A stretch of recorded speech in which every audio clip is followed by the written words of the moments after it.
developers for Northcoders. We have our final speaker here for our lightning talks, Ed, with his talk on RPA. What is it, and should you use it? Take it away, Ed. Thank you very much, Doug. So, RPA. What exactly is it? So there's a bit of a story to this. Many moons ago, before the world even uttered the word coronavirus pandemic, I worked as a developer's worst nightmare. I was an IT recruiter. And anyone in development knows that your LinkedIn just gets spammed time and time again by LinkedIn messages, LinkedIn requests, LinkedIn talks, looking for developers. And on my desk one day came this very, very peculiar technology that I had never heard of before. RPA development. What exactly was it? So I had to do a bit of digging on the internet. There was so much going on there that I had absolutely no idea what this was for, what it was even trying to do, why they had it, and just this myriad of complex language. So I wanted to delve a bit deeper into it because I found it fascinating the more I went into it.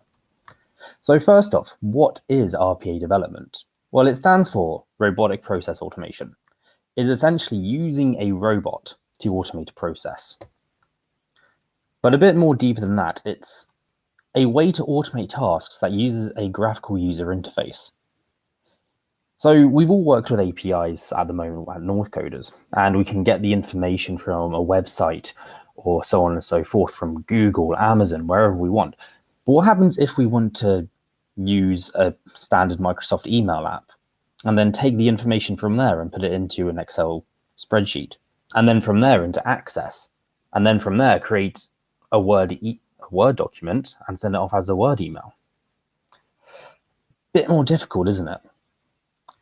This is what a GUI can do, is it can learn and work with it's a cross-platform application that works when there are no APIs for us to use. Which makes this whole idea is that it's a machine, a robot that can be taught how to interact with your computer screen. Much like there's a synthesizer in the background of your web browser, there could be a robot on your screen right now pointing to different things on your Word document, putting it into an email and sending it off somewhere else. But that does ask the question, why would we want to even in the first place?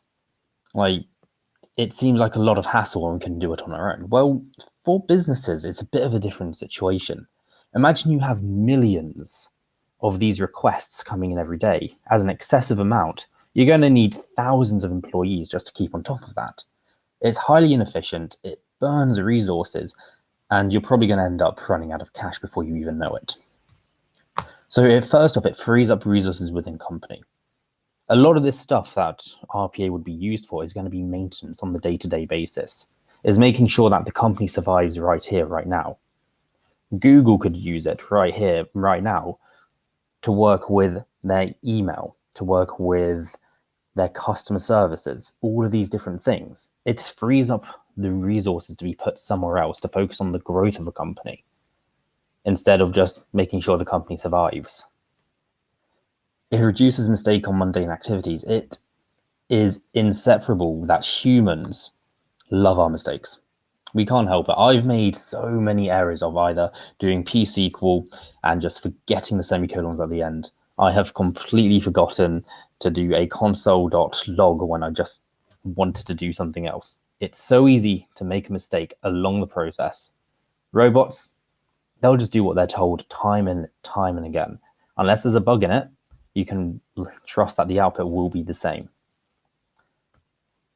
It rapidly increases the efficiency. What would take thousands of employees a day to do a task could probably take a robot 30 minutes. Like these days we have Alpha Star, we have Alpha Go, we have Alpha Zero.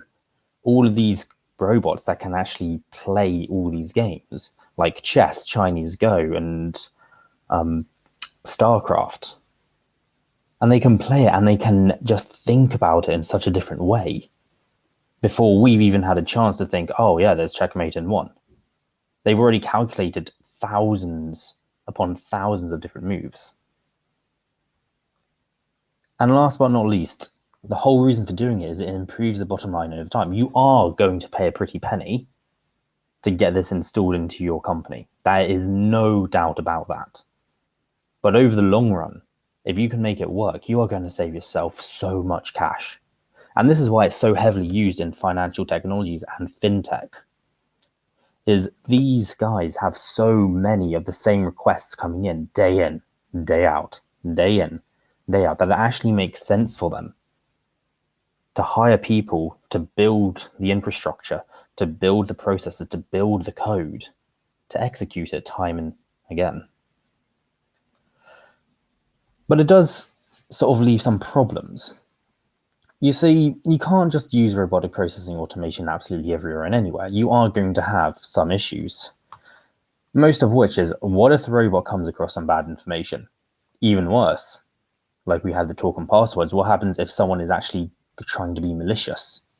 What if someone comes in and decides, you know what, I want to delete your database, or I want to delete absolutely everything you've written? Well, the robot will just do it. It doesn't know any better. It's just on autopilot all the time.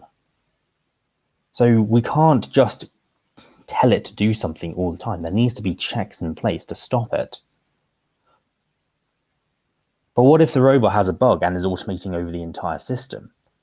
So usually people in the beginning, they just wanted to take one point and connect it all the way to the end. And that is a horrendous idea for anybody. If you've got a robot doing absolutely everything time and again, and there's one little bug, much like you could say the Millennium bug, or you've just not thought of a big enough number for the count on the synthesizer, it is going to cause you problems at some point. And then you've got to go and you've got to find that bug, and your entire company is flatlining. It is on the hospital bed. It needs resuscitation, and you're hemorrhaging your customers like crazy. So it's probably not a good idea to automate it over the entire process. So there are ways that we can avoid this, and there is something called a business process manager or a workflow manager that will separate it into little segments. So you would say, okay, for the email, we're going to extract the email and then put it into the spreadsheet. And we're just going to have that little bit segmented off. And then we're going to start a new one, and we're going to take it from the Excel spreadsheet and put it into the Access database. And then we're going to do another one where it takes it from the Access database and compiles the Word document. And then we're going to take one from the Word document and put it into the email. And you segregate those off with little connections, with little bits of code, just to make sure that it flows nicely. But if something goes wrong, you aren't putting your entire system at risk. Lastly, what about the employees who used to do the robot's job?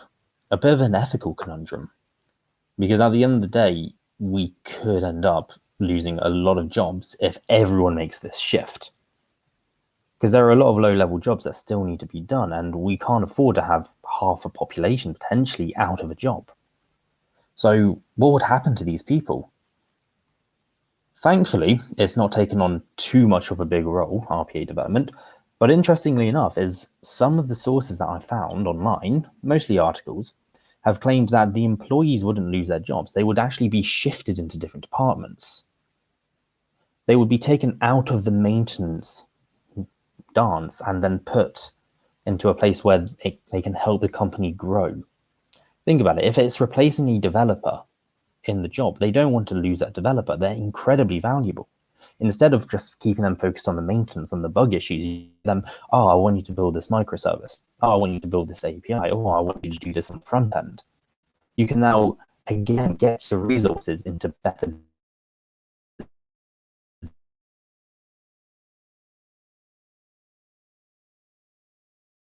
A robot comes across some bad information. Well, thankfully, we can keep some of those employees and use them for the fringe case.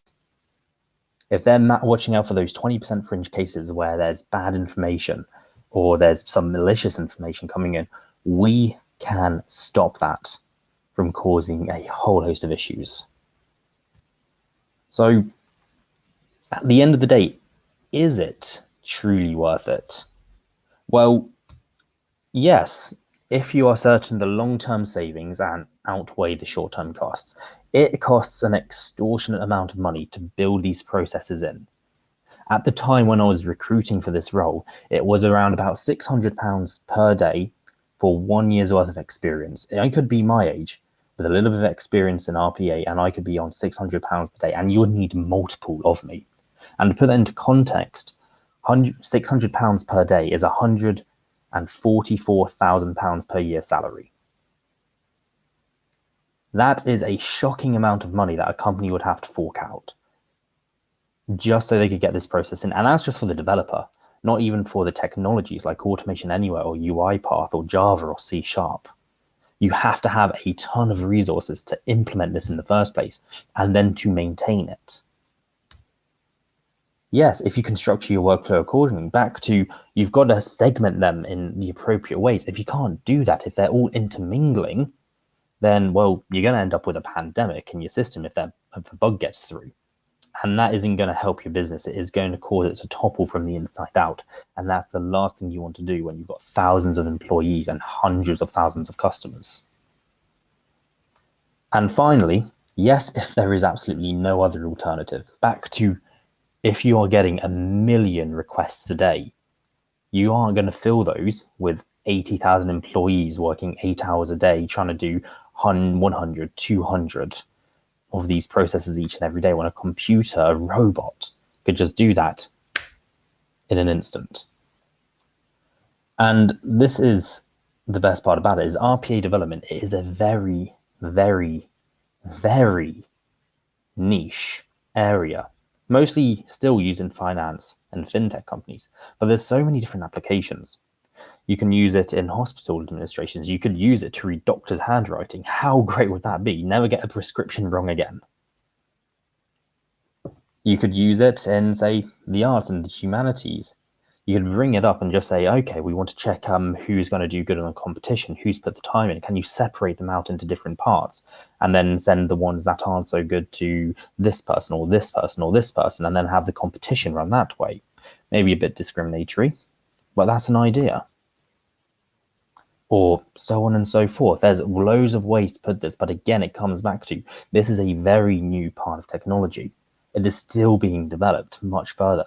And the most fascinating part is it can work with a screen. It can be there right now, working behind your laptop, my laptop, everybody's laptop, and we wouldn't even have the faintest idea if it was there doing its job or not. Maybe one day it will be on our laptops. Thank you.